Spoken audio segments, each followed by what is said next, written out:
Just a second, and then I'll open up the book.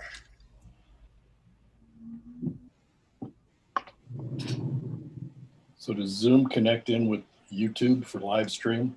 It does. It actually does. So, okay, very good.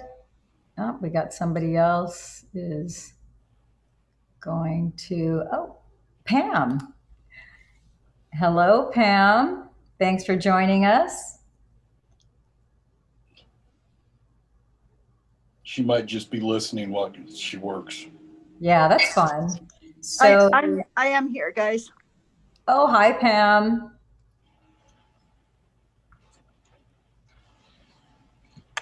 I'm going to switch this screen share so that we actually see the book.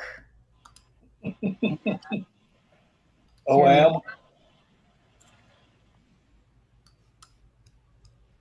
Let me know as soon as you have the book pop up on your end. Do you see the book? There's the book. It just went full screen. Yep, there's a book. Okay, fantastic. I got my book here in front of me as well. Yeah, so I believe we set off last time we finished here on page 174. The hairline is where we're picking up from the last time we did our Chinese face reading. So we're going to go ahead and get started at 7:05, 7:06. So I'm going to go ahead and jump in, and thanks for joining here today.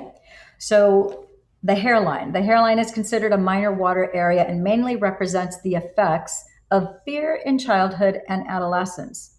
In ancient Chinese face reading, this area was called mother's influence. The saying was, your mother will always be your mother even when you grow up. This meant individuals with a hairline that shows the strong influence, good or bad, are heavily impressed by the teachings of their mothers and keep them internalized. They end up living by these teachings even when they are away from their mothers. This is a belief system that is very hard to shake. The influence isn't always from the mother, however. It could be from any person who takes on the role of socializing a child. This could be a father, a grandparent, a nanny, or an important teacher, or through religious teachings from a minister, Sunday school teacher, a priest, or a nun. They teach a child to conform to society's rules. These rules were and are taught by fear. Parents scare their children into looking before they cross the street, or they manners by threatening them with eventual censure from others. The most socialized person will have a strong mother's influence. Mother's influence is shown by the lowering of the hairline on the sides of the forehead to create an oval or triangular look, as shown here in figure 416. Often many little flyaway hairs reside here. The closer the hairline is to the eyebrows, the more repressive the childhood. People who are heavily socialized may need to be liberated from some of their beliefs, but they usually have excellent manners and are very polite. Such a person has been heavily trained and usually is concerned about other people's opinions and feelings. They know how to behave in high society, even if they haven't come from there. The subject in this photograph has a lovely oval forehead with characteristic small hairs on the side. So if we look here, you see how these little hairs are going to one side, and she has other little hairs that are flying away on both sides. So this says here that this means that she was heavily influenced by her mother's teachings and most likely has excellent social skills and manners. The higher or broader the forehead, the more freedom the person experienced in childhood, such as being subject to fewer rules, or they simply paid less attention to the socialization that was actually being taught. A person with a more open forehead does not necessarily lack manners. Rather, an open forehead indicates a lack of concern about rules or the effects of breaking them. These people are more willing to risk censure or are less concerned about other people's opinions. A hairline that is squared or angular in the corners indicates a person who likes to experiment with life despite the consequences of that experimentation. Such an individual is more rebellious and less impacted by disapproval. that amazing that so much can be told Oh, by yeah. a forehead line? So like this gal, she doesn't really have any flyaway hairs. It's kind of a nicer, clean, more of a squared off forehead. She might have a little few flyaways here, but it's a more open forehead as opposed to the last one that we saw where it's more rounded and she's all these little flyaway hairs that indicates a stronger imposition of her mother's socialization and her potential fear of, censure from society if she doesn't follow whatever rules. The subject in this photograph has a broad hairline, which indicates the desire to experiment with his life and possibly rebels against conformity. So this guy apparently is more rebellious. That's interesting. A hairline that recedes in the corners on the diagonal is not just a sign of losing hair. This type of hairline indicates an expansive thinker and someone who thinks creatively and values freedom of thought. People with this trait have an extrapolative mind that jumps to conclusions or answers before all of the information has been presented and are usually right. It reminds me of cartoons in which a light bulb goes off in a person's head. This kind of thinking is often intuitive, progressive, and creative. So this is an extrapolative forehead. The subject in this photograph has a forehead that goes back strongly in the corners. We can see how far back. See how this corner goes way, like almost down to the temples on both sides. Balding or the lack of an obvious upper hairline is considered a positive attribute in Chinese face reading. My father was bald, and one of his favorite sayings of my mom was, "You will never see a bald beggar." The ancient Chinese believed bald men had more drive, thought a lot, and would almost always end up successful. You would never see them begging because they like to work. My father was very proud of being bald because of this. The widow's peak, as shown in figure 419, is another curious trait of the hairline. A widow's peak occurs when the hairline comes down to a point in the middle of the forehead, and it is considered a very magnetic and attractive feature. Studies have shown people prefer politicians who have this trait. It is a subliminal, universal attractant. In Chinese face reading, a woman with a widow's peak possesses a large quantity of primal water energy. This is an outward expression of deep yin power and a manifestation of seductive peach luck. Nothing has to be done to express this power. It is embodied and can be pulled up or pushed down, turned on or switched off. Many great screen actresses mastered this ability. Marilyn Monroe, for example, was known to be able to walk down the street unnoticed until she decided to become Marilyn and turned on her seductiveness. Men were seen to turn suddenly and stare as they felt the waves of her female power hit them. So interesting. So you see this girl here has a widow's peak. There was a show, I don't know when the show, what years it was on, but it was like the Addams Family. And you had a lady who was with the long black hair. She had a very pronounced widow's peak in that show. I don't know if you guys remember that show of the Addams Family. Morticia. Morticia, that was her name. Morticia Addams, yeah. I have a widow's peak. Didn't Wednesday Addams have a widow's peak too? I think so. I think she did actually. Yeah, she did in the show. She actually had it too. Yeah. So it says here in this photograph, you can see the widow's peak that helps this woman access her abundance of yin power. The ancient Chinese believed women with widow's peaks easily attract boyfriends or husbands. This may explain the term's origin. These women don't stay widows for long unless they want to.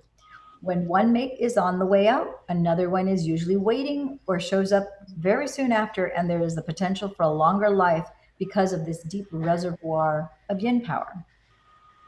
This is a trait that can be cultivated. This is a trait that can be cultivated.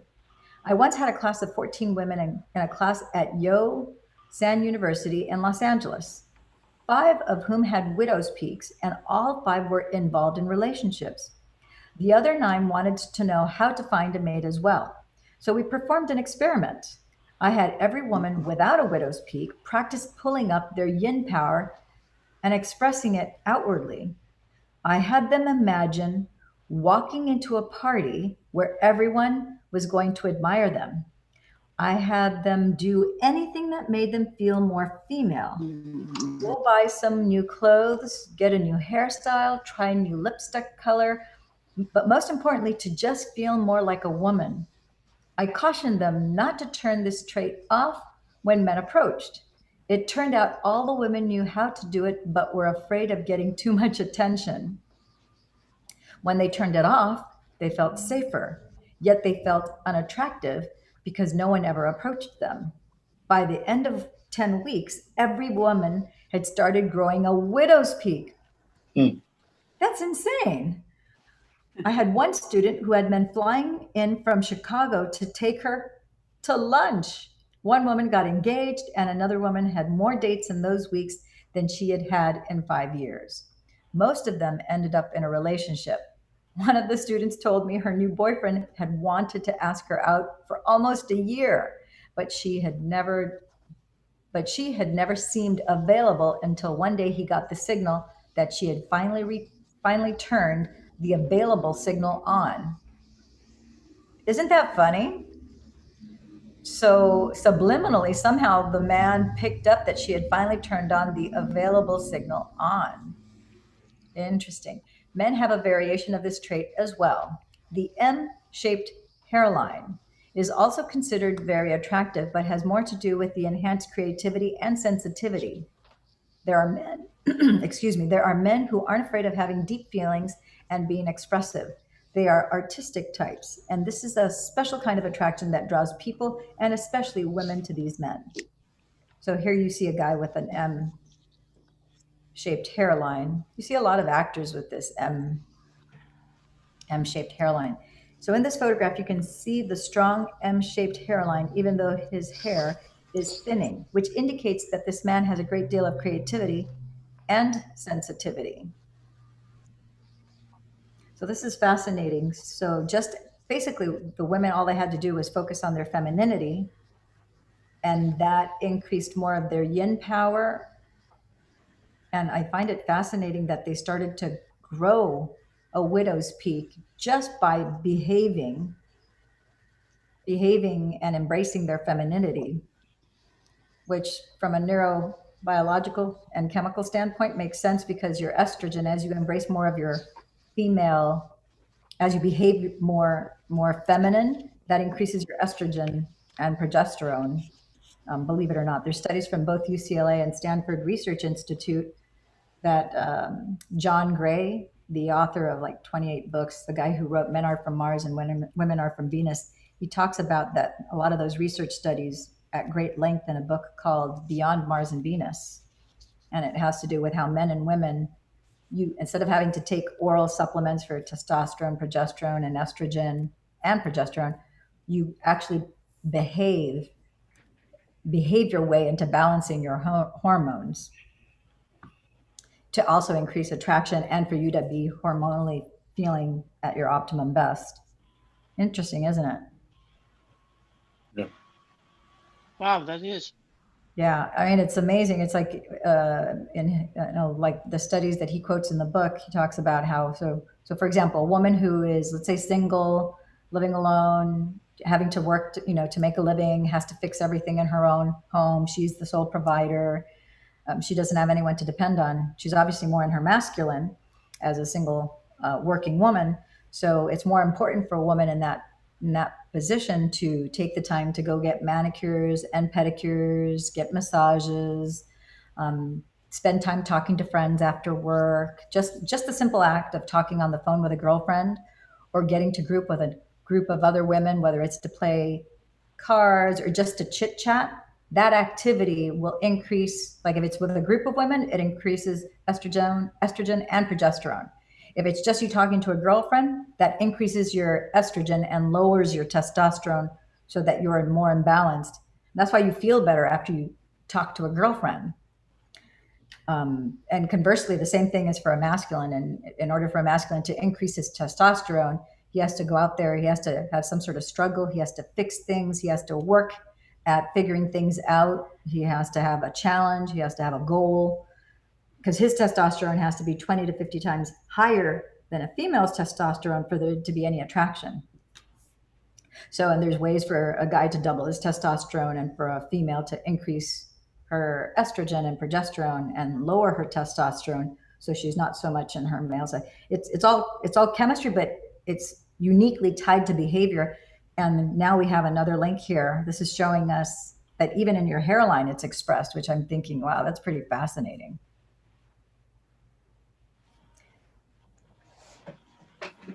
Upper forehead. The next area that relates to the water element is the upper forehead. This area is called inheritance, and people with a rounded protrusion here on either one or both sides have inherited talents and abilities from their ancestors, as discussed in chapter 1. This area indicates the strength of the genetic gifts that have been given before birth. It may also indicate a literal inheritance that will be received after family members pass away, from artifacts to money. A protruding right side of the upper forehead indicates inheritance primarily from the mother's family. So protruding on the right side, that would be this side. So the side from the mother's family, where a left side dominance indicates the father's family has more influence. A completely rounded upper forehead indicates that the inheritance on both sides has similarities and is therefore amplified. A rounded forehead, so figure 4-21, this is a rounded forehead, is also considered a sign of an imaginative mind. And the traits that fuel this kind of thinking are no doubt inherited. A dip in the center of the forehead or a separation of the two sides indicates a person whose ancestry on both sides is very different and may even be diametrically opposed. Balancing these opposing traits is quite challenging, and most people spend their entire lives trying to do so. This rounded forehead viewed from the side shows this man's imaginative mind. See how his forehead goes all the way back, and yet it's rounded even though it's covered by his hair. So it indicates a person who is a linear thinker and is less involved with ancestral talents and abilities. These individuals need to make their own way in the world willingly and are less bound by their inheritance. A forehead that slants back indicates a person who is good at making deals and at negotiating. Straight forehead. So this is a straight forehead. So this one is straight up. This one actually goes back. I wonder if they're going to show, yeah, this one shows how it slants back. So that one's more of a negotiator. So the straight forehead viewed from the side shows this woman's linear mind, straight up, but creative because it goes far back into the corner. This one, on the other hand, see how instead of his going up, it's straight. It's almost like a diagonal line could be drawn. So this man's facile mind and negotiating ability. So he's more easygoing, and he's a negotiator.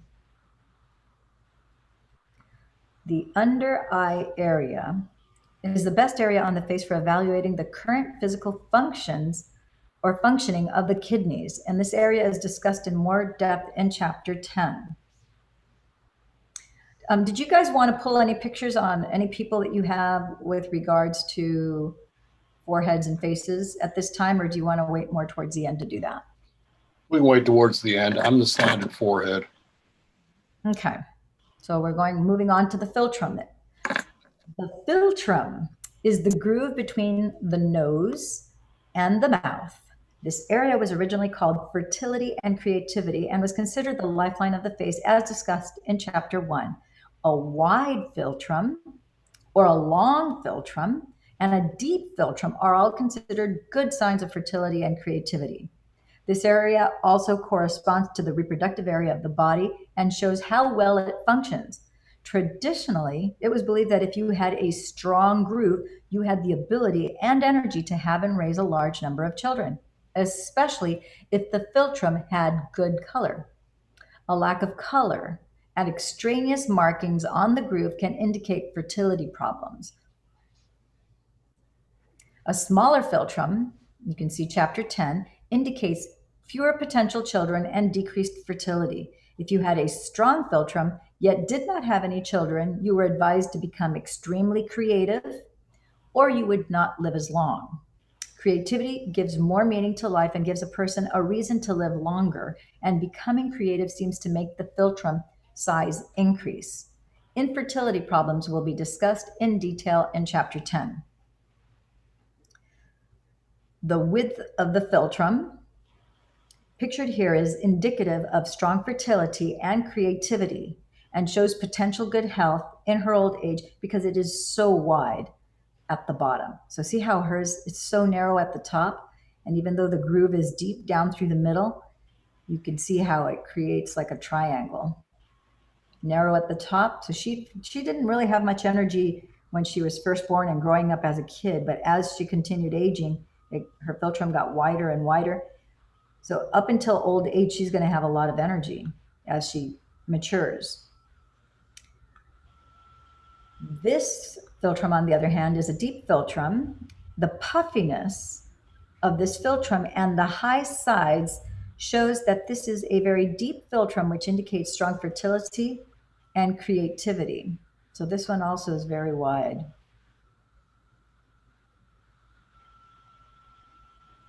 The chin.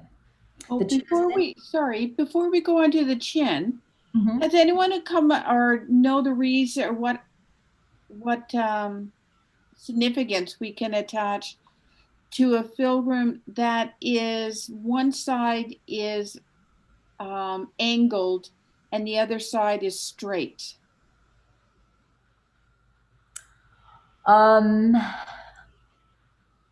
My guess would be the male and the female side.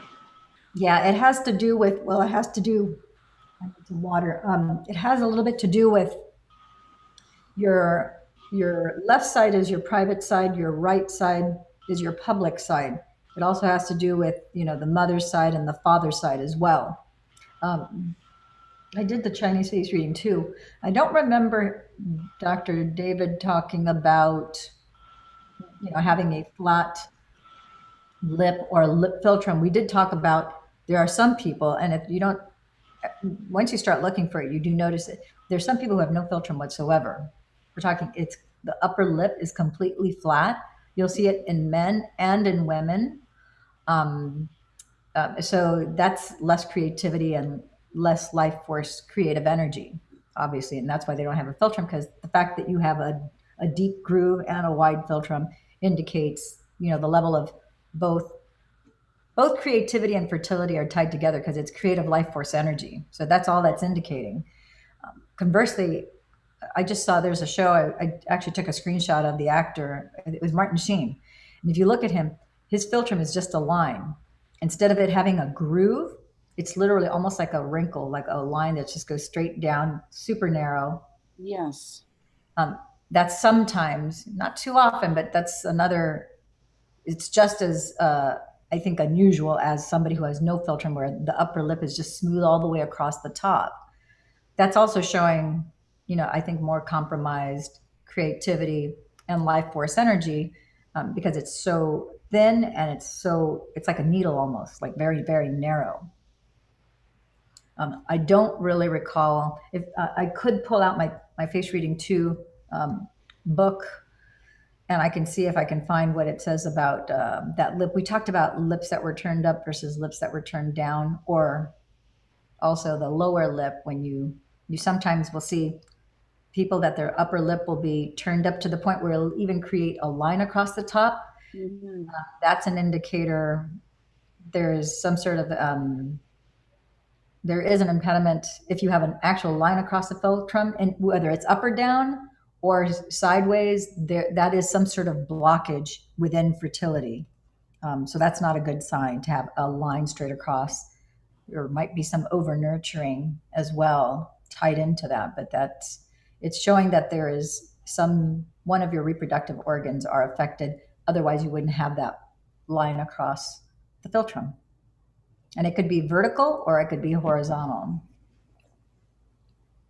And Okay, yeah. the other thing is to look at if you have any coloring. If you have it whited out, if you have it purple is stagnation, stagnation of the energy flow and blood flow within the reproductive system. If you have red, if it's ruddy there, that's showing that you have inflammation. White is that there's no blood flow. So, and sometimes I don't remember what, like a greenish coloring. That's the one I don't remember. I just remember the purple, the red, and the white, as opposed to Well, having. the green would associate with liver issue. Oh, okay, that makes Okay. sense. Liver, kidney. Yeah, 'cause liver can I couldn't remember can here. impose on lung. Yeah. Yeah. So it could be where your breathing is compromised. Yeah, and we didn't talk too much about the lung area. This area here really, it's really a more of the center of reproduction and creativity, which are kind of one and the same. The lungs are more, you see more in the cheek, in the ear and in the cheeks, of course. Yeah. No, but what you said about if it's over on one side and then look on what side it's facing, and maybe they're more drawn to creativity on the yin or the yang side. I like that. That makes sense for me when you said that. Yeah, so because this side is the private side, this is the public side. You have the yin versus the yang side. So yeah, it's all directly connected to that, the yin versus the yang, the private versus the public. So yeah, very much so. Okay. Okay, so moving on to the chin. So the chin is an indicator of the emotional strength of the kidneys and this feature that can grow, although bone development takes some time to accomplish. Generally speaking, the stronger the chin, the stronger the will. This is especially true when the chin is long. Will can be a good trait or a bad trait depending on perspective. Willfulness can be dangerous. From experience, I have learned that pushing the square peg into the round hole is not usually the wisest thing to do. However, being willing is usually an advantageous thing. A strong chin, as in figure 426, is also considered a sign of longevity because it involves the will to live and a person who will probably work long into old age. A small chin, as in this one in 427, is a sign of less will, but also a gentler and more easygoing personality and someone who doesn't have a strong will to work with effort in later years. A person with a small chin is advised to retire early to enjoy the last part of life without effort. A turned up chin. So a turned up chin, which is this lower figure here, figure 4-28, is a sign of stubbornness. This is a trait best seen from the side and is relatively deceptive. The chin looks pushed up, and the more strongly the chin tilts up, or the more it is pushed in, the more tenacious and resistant the individual is to moving. People with this kind of chin are not considered flexible or easygoing. The more flesh there is on the chin, the stronger the stubbornness. So these people are pugnacious and resistant to change. When combined with a strong jaw, they are almost immovable and unstoppable. So I guess if you have something that if you want to argue a certain point and you want to win a certain thing, you want to make sure that the person on your side has a chin that's either turned up or a long, strong, willful chin, provided that you're on the same page of music. You don't want your opponent to have those traits across from you because their determination is something that you're going to, it's a resistance that you're going to face. So as indicated by what we just read, this is a strong chin. The woman in this photo has a strong chin, indicating that she has a strong will and can also be stubborn. And the small chin here, the subject in this photo has a very pretty small chin, which indicates the desire to retire early and also that she has an easygoing nature. turned up chin. Actually, this is the turned up chin, and this, the way this is laid out, it kind of looks confusing, but this is a turned up chin. You can see how it's turned up here. The next figure, this is a receding chin, 429. It indicates a curious mixture of traits. Traditionally, this has been viewed as a weak chin. However, individuals with receding chins have actually been dominated by someone else's will in the past and were not allowed to develop their own will enough. So this does not mean that this person is easily dominated now. In fact, most people with receding chins are quite resistant to being dominated and actively fight against it. These people are most often champions of the underdog because they have been won and are actively seeking to become more willful. Receding chin.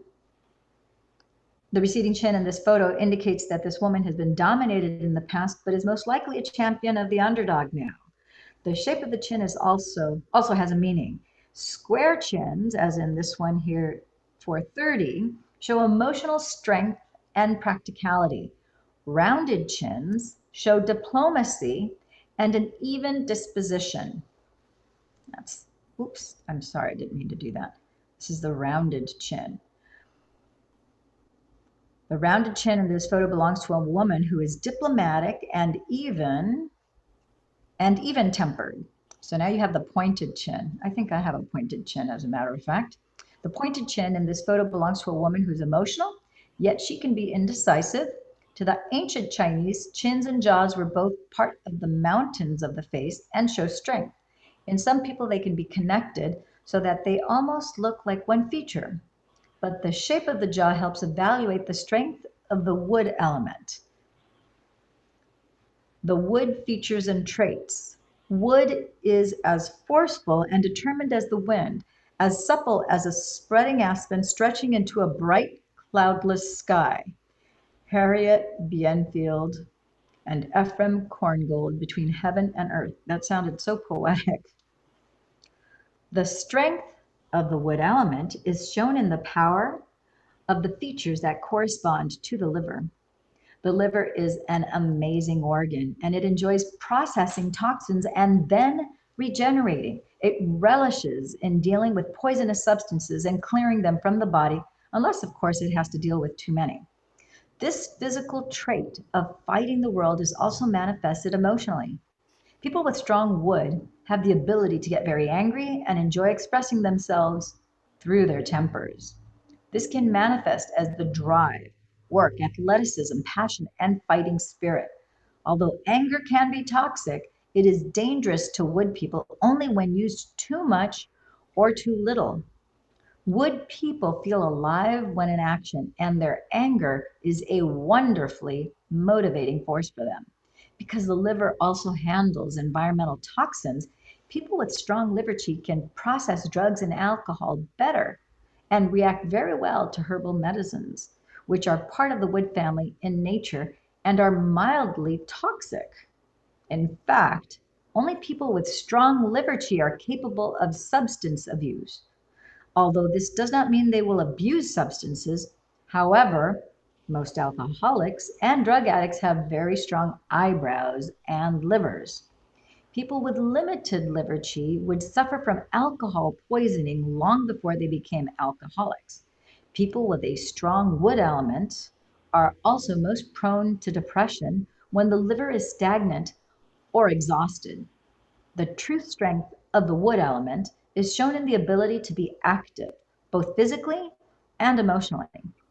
The features associated with the liver show an orientation toward action, temper, the desire for altered states, determination, and issues with authority. The vital feature of the wood element is the eyebrows, and this is the feature most closely associated with the functioning of the liver. And this is the feature most closely associated with the functioning of the liver, but there are many corollary liver features, and these include the brow bone, the seat of the stamp, which is this middle area here, between the eyebrows, the temple, and the jaw. Strength in any of these features indicates enhanced liver function, physically or emotionally.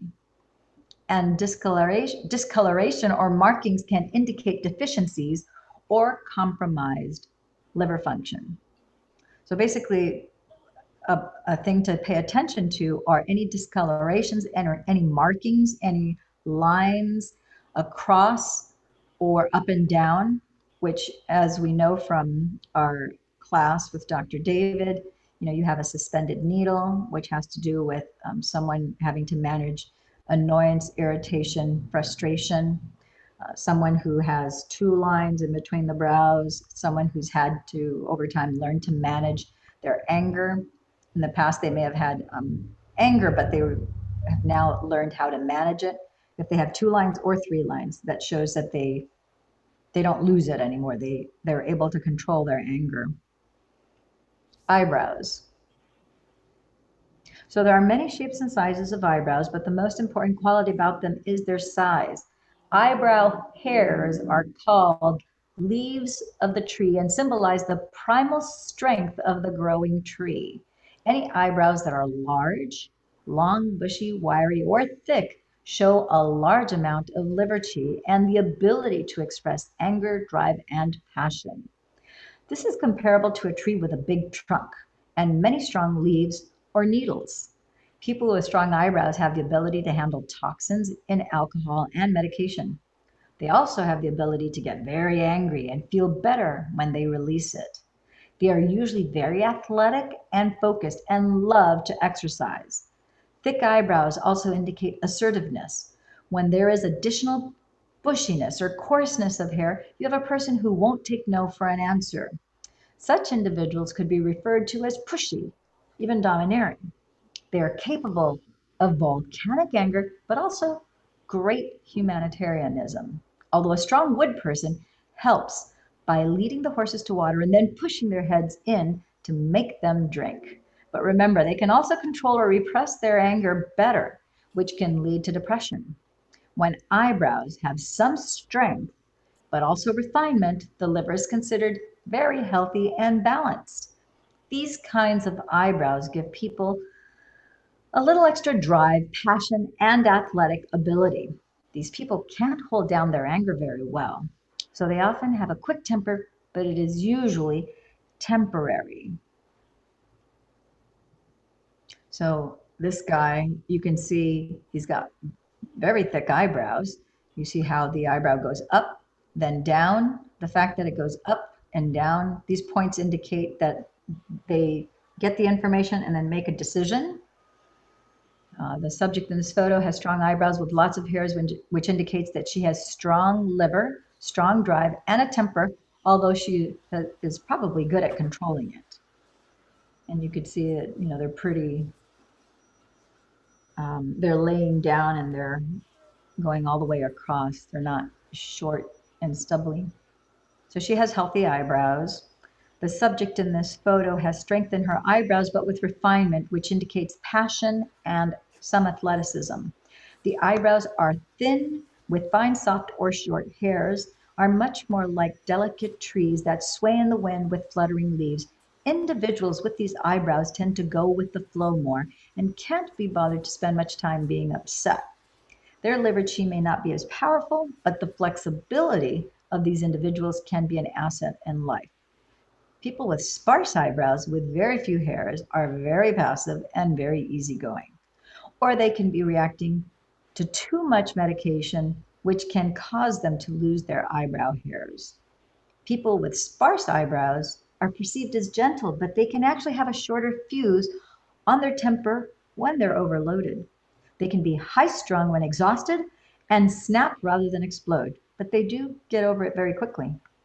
They get exhausted by arguments, rarely feel better after they've gotten things off their chest, and prefer everyone to just get along. They try to cultivate peace and harmony and have a very poor tolerance to alcohol and drugs, but they can adapt readily to changing situations without getting rattled.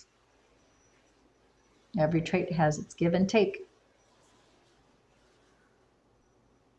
So in this one, you see how much thinner this lady's eyebrows are. Very thin, very sparse. So In this subject, this photo has thin, refined eyebrows that are natural, which is an indication of more passive temperament. Anger is not a comfortable emotion for her to express. Here you have someone who has thin, sparse eyebrows. This woman in this photo has very few eyebrow hairs, which indicates her accommodating nature and lack of anger. If this is a recent change, it can also indicate a tired liver. Eyebrows that grow together above the nose is called a unibrow and is a sign of extra aggression. Unfortunately, it is also a sign that other people's interpret as threatening.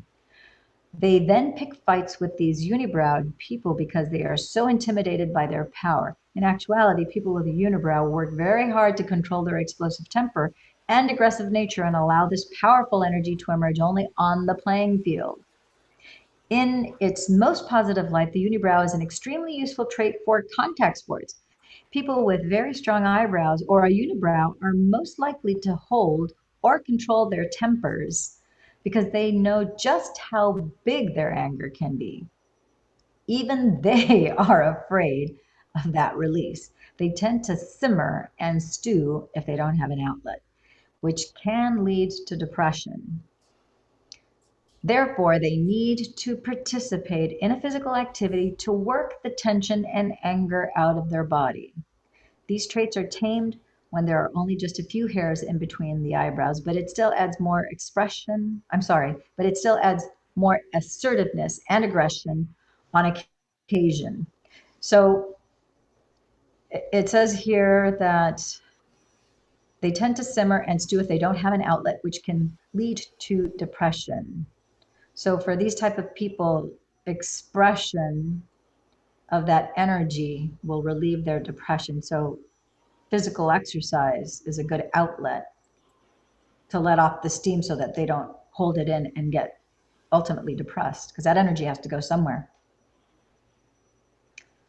Figure 5-5, hairs in the middle, continuing. The small hairs between the eyebrows give this man a little extra chi in the form of assertiveness, and it is very good for sports.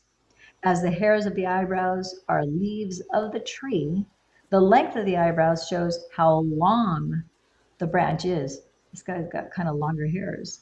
The longer the branch, the more leaves it can grow. The ancient Chinese believed that the number of leaves or eyebrow hairs indicates the ability to make and keep friends. Traditionally, the longer the eyebrows, the more friends a person is capable of having. This is because people with the wood element can be the most humanitarian when they use their liberty in mature and spiritual ways. Unfortunately, when they have not evolved spiritually, they can be very judgmental and determined to make people change. People with lots of eyebrow hairs have the energy to have lots of friends and surround themselves with people who appreciate their wood element and temperament. Wood people make good friends and are forgiven easily for their occasional difficult behavior. Long eyebrows. So this gal here has, you see how hers go from her inner eye all the way out and long. So this subject in the photo has eyebrows longer than her eye, and that shows the ability to have lots of friends. Shorter eyebrows, as in this one over here, oops. So this person, see how it stops? They don't have any hair here. It's like halfway. The subject in this photo has eyebrows longer than her eye. That was this one. Shorter eyebrows belong to people who are very independent. They insist on doing everything they possibly can by themselves. They don't have as many friends because they don't have the extra energy to take care of a lot of relationships. They usually manage their energy carefully and can only afford to have a few very close friends whom they can trust and who don't demand too much of them. They don't ask for help and don't want to receive any because it would make them beholden to others. These short eyebrows are correlated to the gallbladder, which is the scorekeeper of the body. People with short eyebrows have a deficiency in the gallbladder and can't handle too much fat in their diet or too many favors from their friends because they keep tabs. They can't rest until they have repaid the favor, usually doubling the amount or effort. This leaves them exhausted and thus limits the number of people they can owe. Also, if they keep giving and never getting back, the gallbladder goes into resentment mode, which weakens it even more. The downside of short eyebrows is that these people can end up feeling lonely and unloved. They generally like people but avoid getting too involved with many. Because they never ask for help, people assume that they have everything under control and are perfectly self sufficient. Other people are not used to having them need anything, so they don't notice the hints that these subtle people emit when they are in need. Because they hint instead of ask, they rely on close friends and family members to read the signs and offer help. Interesting that you could tell so much just from the eyebrows. The subject in this photo has short eyebrows, and this reveals her independent personality and her desire to do things for herself, and also a resistance to receiving help. One of the ways to discover hidden liberty is to rub the eyebrows backward. Even if the eyebrows appear to be very shapely and smooth or have been managed by tweezing, the true test is to check the eyebrow hair for tensile strength. If the hair does not bend back easily, you have a person with secret automatic resistance and hidden liberty. While they may outwardly appear to be cooperative and accommodating, they're not that easy. I'm wondering, everybody check your eyebrows, see if you're, mine feel kind of soft actually. But I wonder, how, it's probably. I suspect I may be difficult. Yes, I think the thickness of the individual hairs as well as the thickness of the brow, which is what she's talking, the length of the brow, the width of the brow, all those are factors in what we just, read about, and is an indicator of how much liberty, it's like gumption that you have.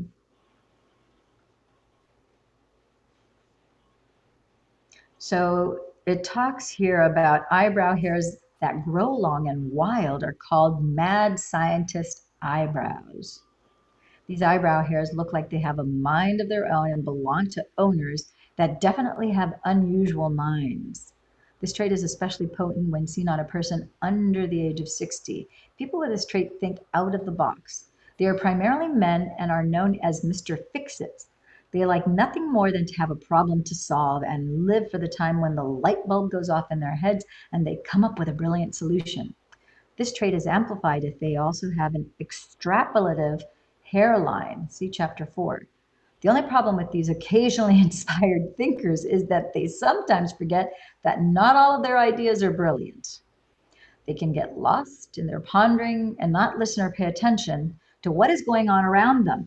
They have a keen ability to focus when necessary for the pure pleasure of being right and making things work.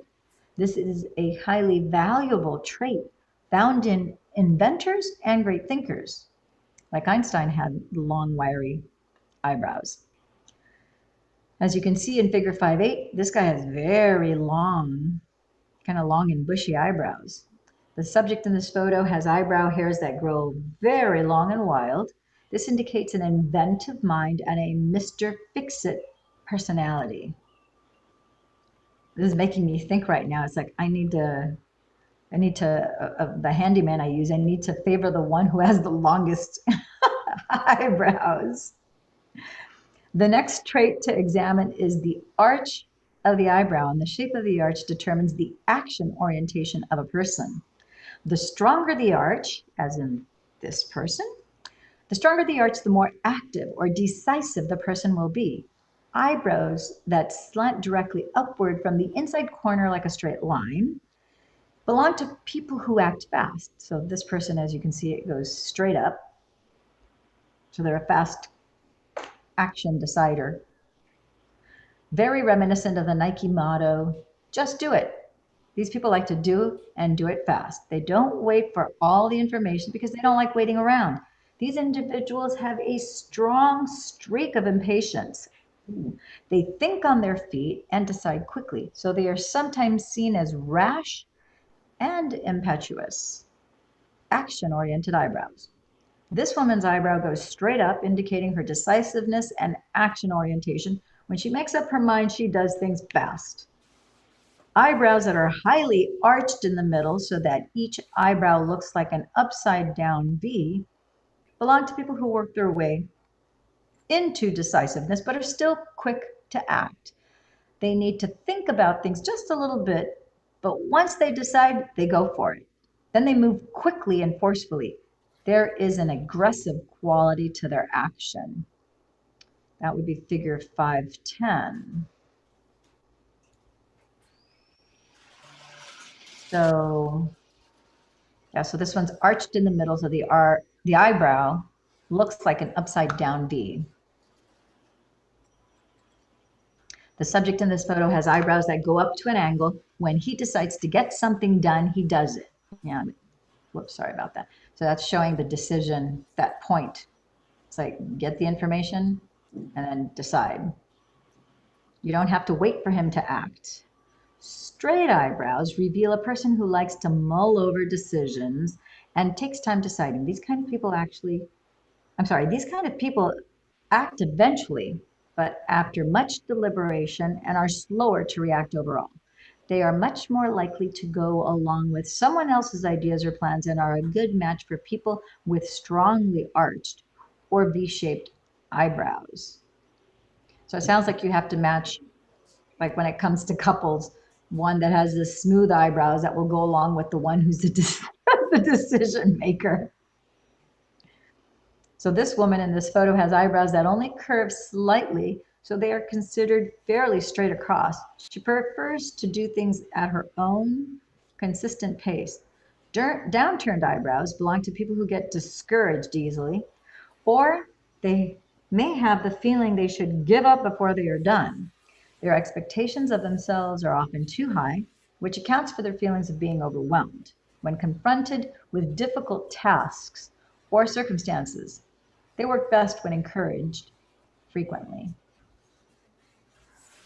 These are the downturned eyebrows. The subject in this photo has eyebrows that turn down, so she has a slower tempo and needs to resist the urge to give up when it takes too long. Eyebrows that are very rounded and curved over the eye naturally are primarily a female trait and are called the courtesan's eyebrows. This was a much loved eyebrow shape in the imperial palace, as the emperors enjoyed being with these kinds of very pleasant and attractive women. Women with these naturally curved eyebrows are very accommodating and charming and can handle difficult people, particularly difficult men, very well. They are natural diplomats and peacemakers. While men can have these eyebrows, they are much more common in women, and many women deliberately tweeze their eyebrows to get this shape, as it is considered a very beautiful shape. It is also an eyebrow shape that is sometimes drawn in with an eyebrow pencil after shaving of the natural brow. Then it is called the concubines' eyebrows. And these eyebrows belong to women who have feminine wiles. Instead of using their temper to act demanding, which is their natural inclination, they use their acting ability to cajole, tempt, and manipulate to get their needs met. In ancient China, they were a cosmetic way to conceal a bad temper. So the subject of this photo has eyebrows that naturally curve up. She possesses charm and knows how to work with difficult people, especially difficult men. Interesting, huh? The built-in sexism and patriarchy is also interesting. It is. Women who tried to change their appearance to better survive in a world where they were used and abused were thought to be, not such good people. Yeah, it's like doing whatever they needed to in order to thrive in their environment. So, yeah. Yeah. Very interesting. Brow bones. Wow, this guy's got a big brow bone here. So brow bones are much more common in men than in women.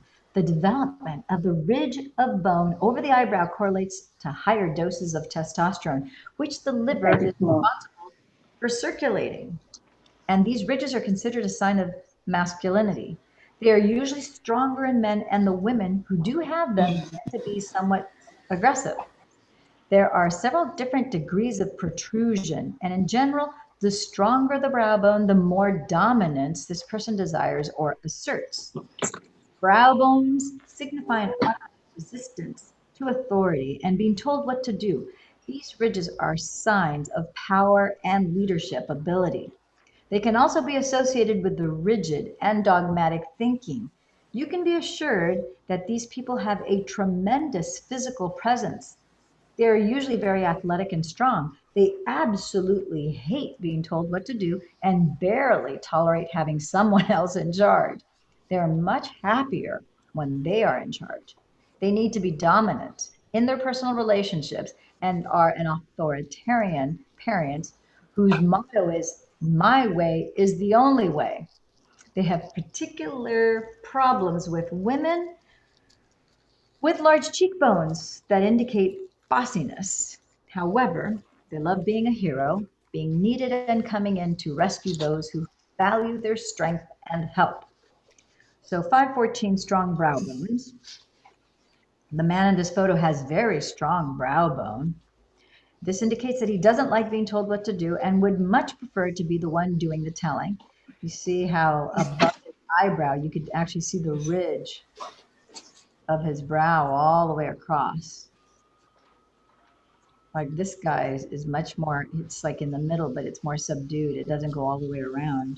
So he primarily has his brow bone in the middle, but it doesn't go all the way down like this guy. See, this guy's goes from here to here. So it's like that's why it's modified.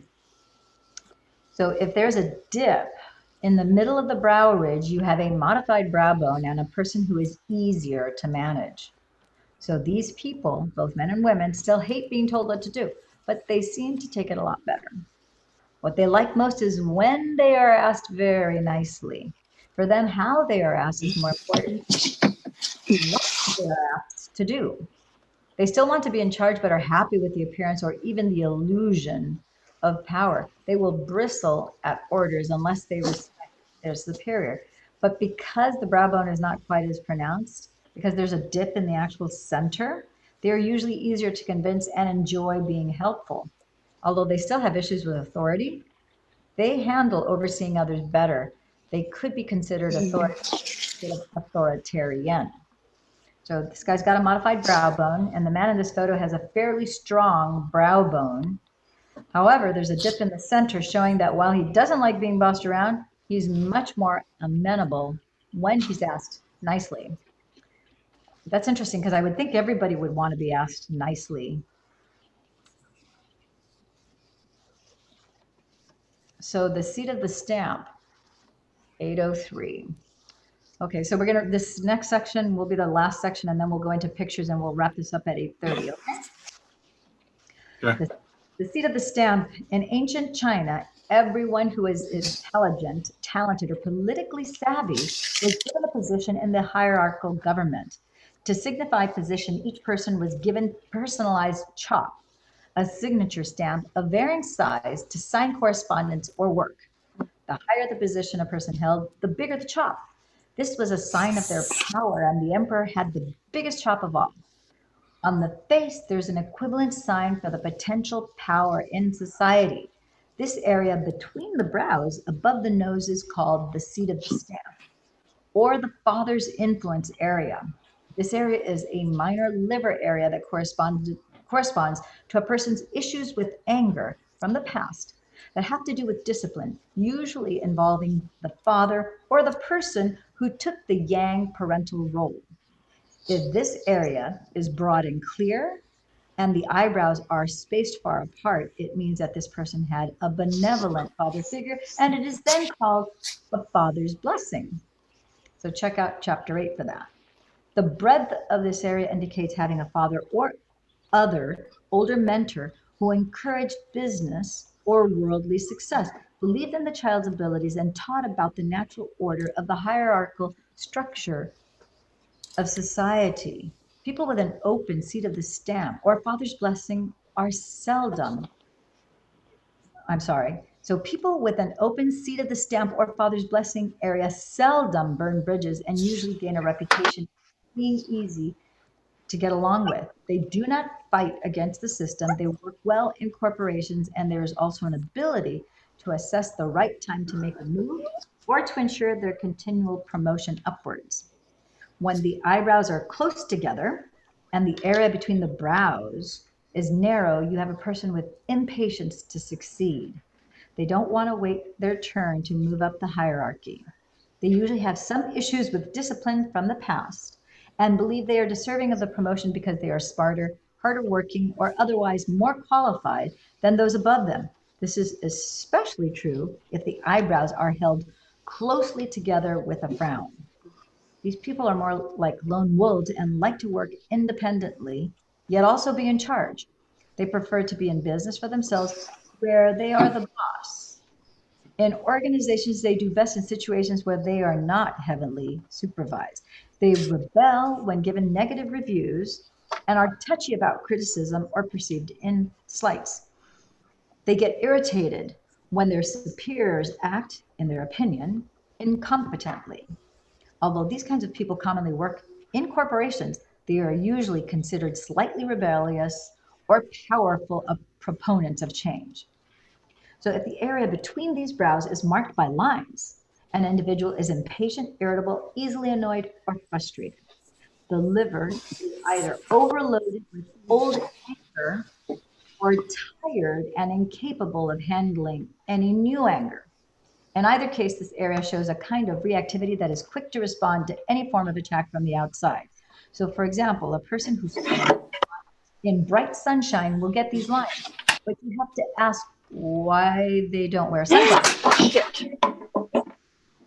They obviously enjoy being aggravated by the sun, and they will also have the tendency to be irritable in response to any other form of attack.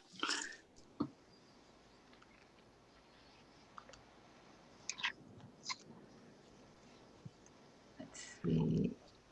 So they obviously enjoy being aggravated by the sun, and they will also have the tendency to be irritable in response to any other form of attack, even a provocative question. The bigger, deeper, or stronger the line, the older the issues are, and the more tired the liver is from past or current anger or overwork. So the strongest line is called the suspended sword. It is a single line between the eyebrows that is very deep. It is a symbol that the liver energy is cut in half. And at some point, the issues behind this marking will stop forward progress because the sword will drop and cut off the foot. The sign is also called estrangement. It is considered a sign of estrangement from father, estrangement from sons, or estrangement from the person's own male or yang energy. It is correlated with a person using only half of the liver chi. This condition usually occurs when a person has had a father or a dominant parent who had a lot of rage.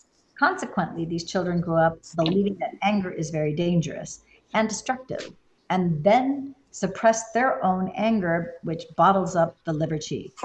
They may have rage that they do not express because they are afraid of it and have seen the damage it can cause, or they grew up in a family in which anger was not allowed.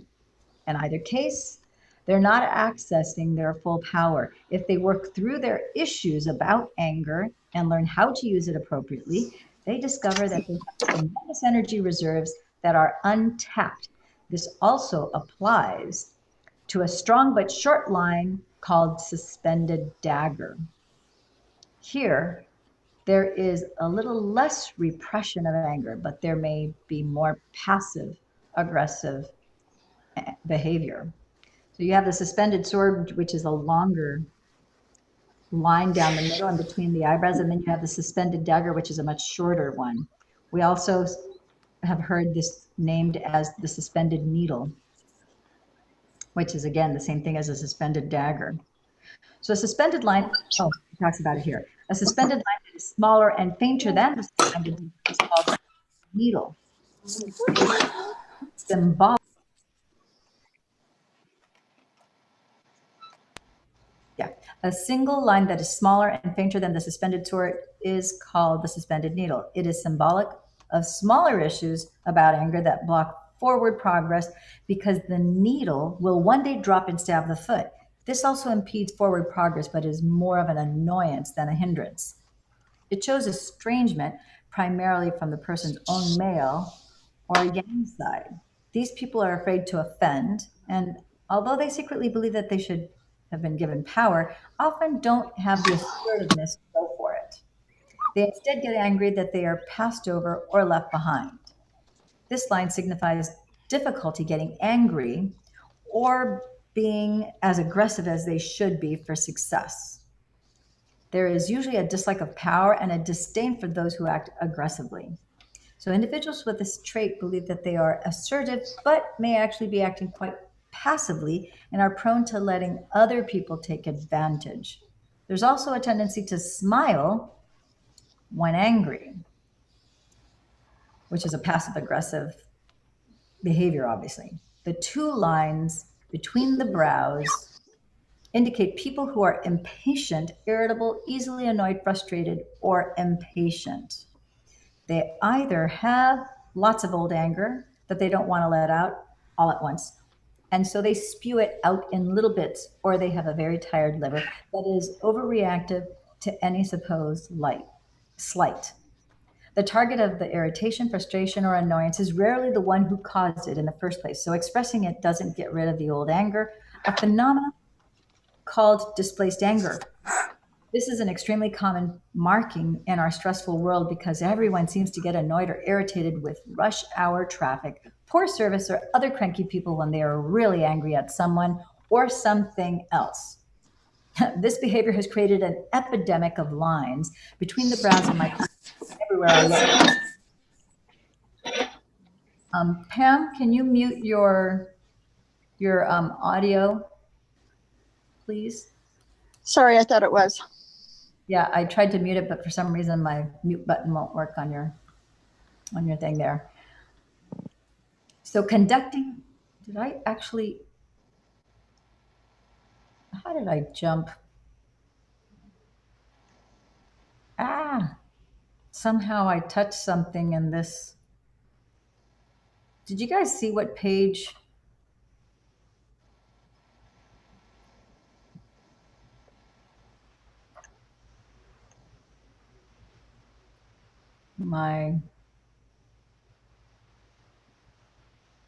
I touched a button and the page jumped to another.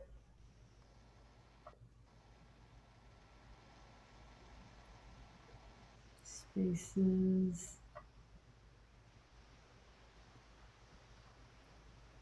Sorry, it doesn't seem to follow the book's page numbers. Yeah, the ebook, the Kindle pages are different from the paper book. The PDF. Do you have the PDF too? Yeah. What page? I know we started on, I think it was 178, but I don't know how we jumped to. You're on 240 right now. Okay. I'm trying to find where 240? That's not what I was reading. 240. No, that's what you're on right now. Is 240. Yeah. I'm trying to find what page number.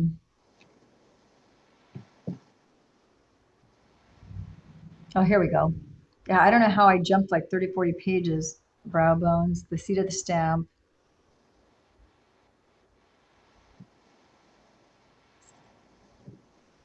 Yeah, so we read about the strong brow bones, the seat of the stamp.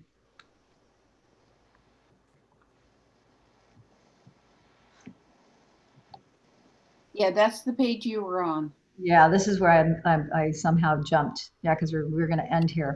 So the target of this irritation, frustration, or annoyance is rarely the one who has caused it in the first place. So expressing it doesn't get rid of the old anger, a phenomenon called displaced anger.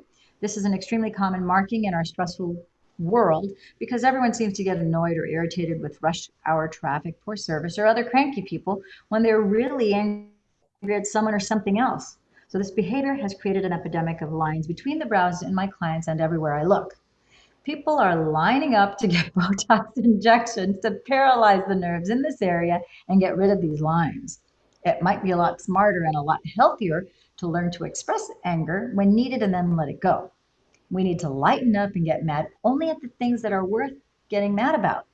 3 or more lines are actually a sign that the bearer had issues with anger in the past, but has learned to manage that anger. And these individuals can determine whether something is worth getting angry over or whether it's better to just let it go. They have a more mature way of looking at anger and when and how to express it. They've done it all, the different ways, and have figured out what works for them. So the seat of the stamp area here is also the opening to what is called the third eye and is one of the most important chakras in Buddhist tradition. It is associated with the acupuncture. Oops. See, you guys don't have to be perfect to do this. Couldn't say acupuncture. So let's try this again. It is associated with the acupuncture point called yin tang or du 24, often used for liver qi stagnation or headaches. It is often referred to as the Hall of the Seal, which means that it is the room that surrounds the person who holds the stamp or chop. It is supposed to be a place like the room in the emperor's palace, where he has to contemplate big decisions and meditate on them. This is the place where you can go in your mind to see beyond what is and see into the deeper meanings of things. It is the ability to see through people and into universal truth. The ancient Chinese believed that the liver is the seat of the soul. They believe that the metal element can help the liver free the soul when people transcend the need to be angry. Anger and spirituality are mutually exclusive after a certain point in spiritual progress. To blame others, to hold grudges or resentment, and to hate are things that keep people in the past and hold the soul hostage. These emotions will manifest as a chronic redness in this area. So for some people, seeing the truth of things may be too painful and it may take them time to open their third eye. That is assuming that they want to, as many people don't have any interest in this ability. If you do want to open your third eye and free your soul, you need to move into appreciation of all things that got you where they are today. Let go of the pain from the past and rise above it to realize the lessons and the gifts of experiences. So we're going to end it here today on page 208. We'll resume next Tuesday on temples. I'm going to show you some pictures that I collected for today's class. Let's see here, the screenshots that I took.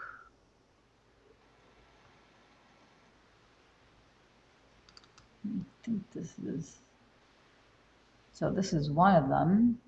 So this is Rhonda Burns. This is the gal who, she wrote the book and produced the Secret DVD.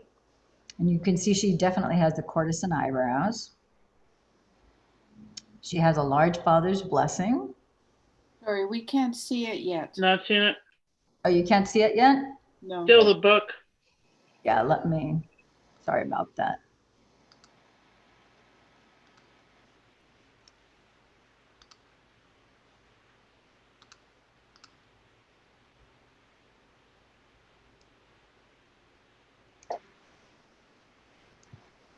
There she is. Can you see her now? Oh, yes, we can. So if we start from the top, you see she's got a creative forehead. See how her forehead kind of goes back? You see the strong courtesan eyebrows. Mm-hmm. They're courtesan eyebrows, but she has a little bit of a point. So on her private side, she has a little bit more decision-making, chutzpah. And at her public side, it's more rounded. She has a big tolerance for having lots of friends and able to manage a lot of friends, as you can see. She has a very large father's blessing. So she's good with managing people. She obviously doesn't have any frustration or anger because it's completely clear father's blessing. And it's the wide eyebrows also implies the allowance for a lot of abundance, prosperity, and money to flow through, which is confirmed by her huge success with The Secret. The top of the nose too. The top of the nose too. You see the bridge, and you see her very strong purpose lines. She's got joy lines. She doesn't have really, she has a hint of a little bit of sorrow, not a lot, very slight. She's got bigger joy lines. She has a little over-nurturance. You see how, you can't really see her fulcrum. Her fulcrum is almost non-existent. And in fact, she has a line straight across it, which indicates a fertility issue and over-nurturance. So she's obviously been somewhere, somehow, she's over-nurturing someone or something.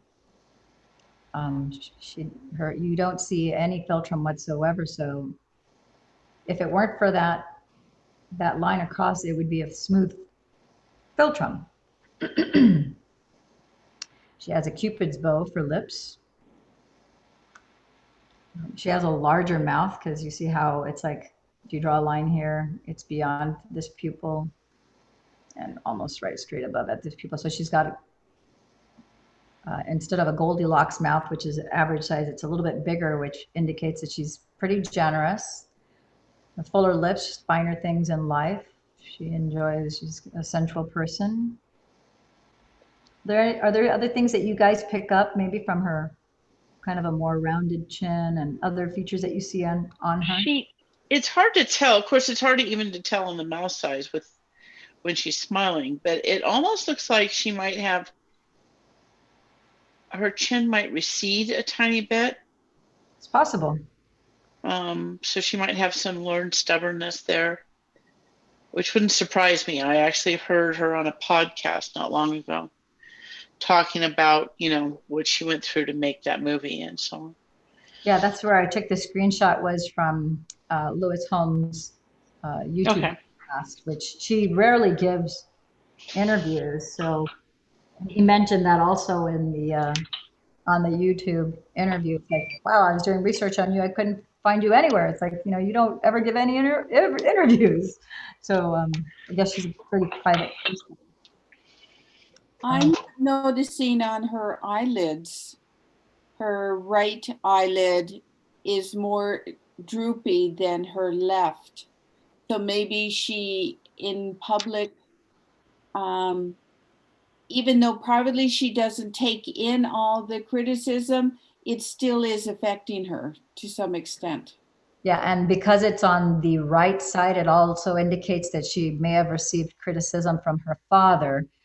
Apparently not as much from her mother, because on the left side and her private side, the eyelid isn't as droopy. So her father was critical, and that's why the right eye is more, you see where the upper lid is more puffy and almost touching the edge of the eyelashes. Yeah.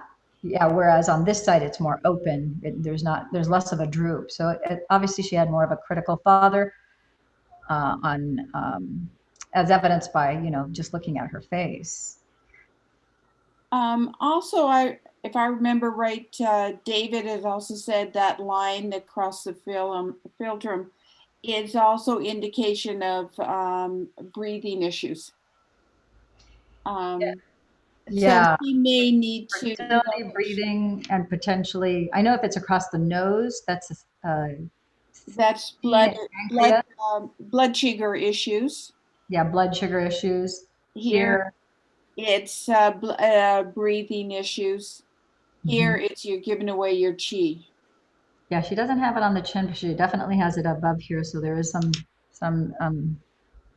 over nurturing.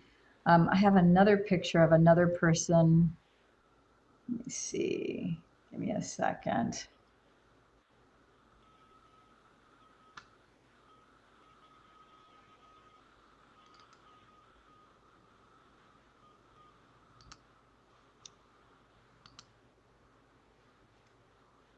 Here. So here, this is actually Lewis Holmes. He was the one who was interviewing Rhonda Burns. I thought it was interesting. He's a fairly young guy. He's in his 30s. You see right away that obviously in his 20s, there's a completed life lesson straight across his forehead. You also see that M forehead. It's an extrapolative forehead. So he's creative. There's a bit of that charming, a little bit of that widow's peak. See how it's like an M? A little bit of skepticism, but not a lot on his public side, not on his private. He's a former football player, so it's not surprising that he's got these thick eyebrows. Thick eyebrows, strong jawbone, pointed, kind of more of a square chin. Got some unshed tears under there. Yeah, a little bit of lost love there. Pretty open. He didn't have critical parents apparently because his eyelids are pretty open, and a pretty open heart from his eyes. You can tell that he has a pretty open. Friends, a lot of time for friends with his eyebrows extending well below. Yeah, so he has It's interesting though. Look at his purpose lines on his public side. Yeah. Yeah, his public side is stronger than his private side. That just kind of leaves. Yeah, maybe it's a trick of the light, but yeah. So that's kind of interesting. He's got a big father's blessing. Look how clear, wide that is, and look at how clear that is. Mm-hmm. So it also shows that a lot of money and more comes in than goes out, because if you look at his nostrils, what is it, alveoli? He's got the smaller nostrils, good spine. The nose is perfectly straight. Although I see maybe a little bit of a bump here, but overall it's pretty straight. Yeah, there seems to be a little bit of a widening in the middle. So it almost indicate maybe middle thoracic, maybe some pain or some issues with his spine there. Yeah, maybe like right here. I see. Yeah. That's what I'm saying. Yeah. I think there's a little bit of, so maybe his lower, around the waist area, maybe he may have had an issue in the past. His philtrum, he has a pretty deep grooved philtrum. Can you guys see that pretty good? Yeah, his philtrum looks really nice and pretty even all the way down from the angle I'm looking at it. Yeah, it's a deep groove. It's really wide, so very fertile. It's interesting. I never thought of the correlation between the philtrum and the forehead, but creativity and fertility, they're both creative life force energy. So his philtrum matches his forehead actually, and that it's wide and creative, and he has a wide, deep grooved philtrum. He has that lower lip, which is full, which means he, more sensual, appreciates the finer things in life. And his mouth is if you take a line from his, so he's got an average size mouth. So he won't overgive, but he's not stingy either. He has, look at how light his temples are. So he likes altered states, meditation, those type of things. See how light that is compared to. Yeah. And I've heard him say that he meditates regularly. Yeah, I think you're right. I think he does. Yeah, but it's and really, he's really into breath work right now. Say that again? He's really into doing the breath work. Yes, he's very big on the breath. Very big on that. Yeah, he's had quite a few. Trying to remember, there's one guy named Nestor, Jeff Nestor, who wrote a book called The Breath. And then there's Dr. Alex Huberman, who is another neuroscientist that talks about different types of yogic breath and so forth. He's a very conscientious, very spiritually evolved person, I would say, and especially having been a football player, he's remarkably unjaded and not cynical, which is, I think, impressive. But I think that also has to do with his character, and he has a resolute mindset, but it's also very open and progressive, very conscious. He's very, very centered. Yeah, he seems to, with the his eyelids, it seems that he has that self-confidence. He doesn't take, he listens to maybe what other people say, but he doesn't integrate it. He has a strong sense of who he is. Yeah, as indicated by his purpose lines. Also, I think, that is a very, Yeah. I mean, him not being that old, that is a very deep grooved lifeline lesson. And sometimes you don't see these life lessons. I mean, his is very, very deep. So he has had some pretty impactful life lesson that has left this, strong line across his forehead. So he's got it. You know what I mean? Yeah. I don't think, and his face, he's not a pushover in any, those strong, he's got that, look at that. It's not even a modified brow bone. He's got that brow bone, goes all the way across to But here. at the same time, if you look, you can see the shadow of where his eyebrows were closer to being joined, but they've opened up some. It looks like he's You worked think on any anger that he has had. so? You think that his eyebrows maybe were closer together, that they were thicker, closer together before? From here, it looks like it's the, you just see the very fine hairs, but it looks like could have been a lot closer together at some point. It's possible. I mean, he's got a lot of brow hairs. It's thick and they're long, and they're all going outward. And they look like they have that good tensility where they're not laying flat. So that shows a lot of yang energy. So I don't know if there's anything else that we can read off of. I mean, there's always more that we can unpack, but yeah, a little bit of, you see that the upper lid, both private and public, he's symmetrical in that there's a little bit of guardedness, but his overall eye is open. So it also shows that he's got an open heart. He has a little bit of pesticism though, because his eye pupils are higher than his outer, can't remember the word for the outer part of Canthus. Outer canthus? The outer campus. His eye pupil is a little bit higher, so he has a little bit of skepticism.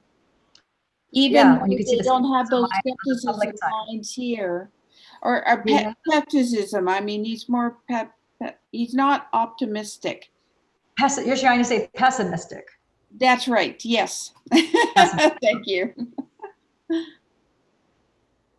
Okay. So, okay, yeah, that is impressive, that long line across his forehead, that he's completed that life lesson. Yeah, because that's the area of the face that shows your 20s as opposed to your 30s. And but for some people, I thought that it would be lines that you would get in your 20s. Not necessarily true. You can have incomplete life lessons in your 20s, and you may not have the realizations until you're 30, 40, 50, 60, 70, at which point they would go from being an incomplete line to a solid line. So in his case, he's in his late 30s. I think he's like 37 or 38. And that life lesson's been there for a long time, for it to be that deep and that long. So he's probably had that, I would say, for 10 years maybe. Because that's a pretty significant line. It's not just a lighter line. And I think I have heard him say it's somewhere around 27 when he had to had an accident or something that interfered with his sports career. Oh, okay. I didn't know that. Wow. Okay. So that would make sense. So I'm sure he must have had a lot of self-reflection when that happened, because those type of things force you into self-reflection, because the nature of what you're experiencing, just it's an automatic thing. So that would make a lot of sense. Yeah. I do see a little bit of the forehead line where you see the hairs going a little bit to the side. So he may have had one of those, mothers that have that social etiquette